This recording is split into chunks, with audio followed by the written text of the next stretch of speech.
નમસ્તે વિદ્યાર્થી ભાઈ બહેનો, આપ સૌ મિત્રોનું આપણી સૌની સહી યુટ્યુબ ચેનલ મિશન જે કે હાર્દિક સ્વાગત છે।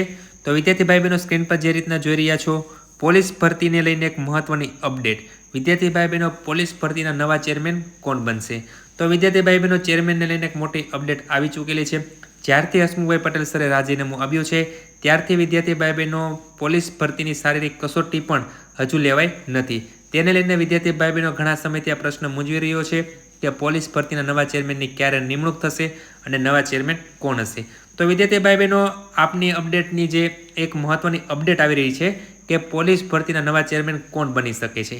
તો વિદ્યાર્થી ભાઈ બહેનો, વિડીયોને શરૂ કરતા વિદ્યાર્થી ભાઈ બહેનો, જો તમે નવા હોય અથવા તો મારી ચેનલમાં પ્રથમ વિડીયો જોઈ રહ્યા હોય તો અમારી ચેનલને સબસ્ક્રાઇબ કરીને બાજુની બેલ આઇકન પ્રેસ કરશો। તો દીપકભાઈ રાજાણી સાહેબે મહત્વની ટ્વીટ કરીને એક મહત્વની અપડેટ આપેલી છે કે પોલીસ ભરતીના નવા ચેરમેન કોણ બનશે। ઉમેદવારોમાં ભારે ઉત્કંઠા છે।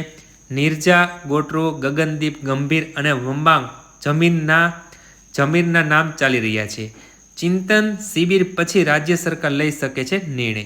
તો વિદ્યાર્થી ભાઈ બહેનો, પોલીસ ભરતીના નવા ચેરમેન આ વ્યક્તિઓ બની શકે છે, જે નીરજા ગોટરુ છે, ગગનદીપ ગંભીર અને વંબાંગ જમીર આ નામ ચાલી રહ્યા છે। વિદ્યાર્થી ભાઈ બહેનો, જે ચિંતન શિબિર પૂર્ણ થશે ત્યાર પછી સરકાર લઈ શકે છે નિર્ણય।